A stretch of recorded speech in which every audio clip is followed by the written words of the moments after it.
Derrière cet hectare d'épis de blé naîtront bientôt 25 000 baguettes.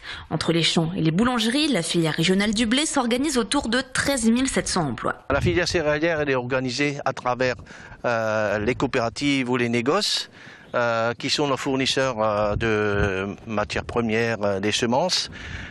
Et puis après, il y a toute la partie stockage, valorisation des différents lots. Ça, c'est un travail des collecteurs. Et après, c'est le travail qui sera fait par le moulin, qui broie, qui fait de la farine. Et puis, la fin du cycle, c'est le boulanger à travers l'art de faire du pain. 5200 producteurs de blé cultivent un tiers des surfaces agricoles en Alsace. Une production pas forcément reconnue pour sa quantité à l'échelle nationale, mais pour sa qualité. Car depuis les années 80, la filière s'est restructurée. Le blé fourragé a été abandonné au profit d'un blé dit panifiable. Les variétés de graines se comptent par dizaines, avec chacune leurs caractéristiques. En Alsace, les plus populaires se nomment Arlequin, Arezzo, Rustique ou encore Apache. Ça se joue dès le départ déjà dans le sol où est implanté ce blé. Parce que nous avons différents terroirs sur toute l'Alsace. Il y a à peu près une vingtaine de variétés de sols différents. Et donc ça se joue déjà au champ et ça se joue après sur la variété en fonction de ses caractéristiques techniques. Nous allons avoir des blés qui vont donner plus de protéines. Donc c'est ce qui va faire gonfler les pâtes. On va avoir des blés qui vont faire plus de rendement au détriment souvent de cette protéine. Et donc il faut jongler avec toutes ces choses-là. 21 moulins en Alsace transforment ensuite le blé en farine. À Urtikheim, le moulin créé en 1930 sélectionne, réceptionne, nettoie, écrase et tamise 2000 tonnes de blé sur les 300 000 produits chaque année dans la région.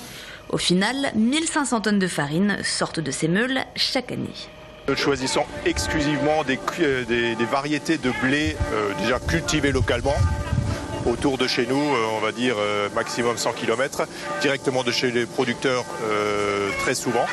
Mais l'important, c'est vraiment de choisir à la base des variétés idéales pour la meunier. Ça s'appelle des variétés recommandées par la meunerie. Il y en a une vingtaine.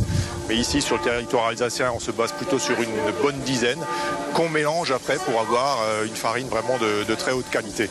Et deuxième critère vraiment important de sélection du blé, c'est qu'il soit moissonné à maturité, qu'il soit pas humide, sec. Et c'est pour ça qu'il se conservera également beaucoup mieux.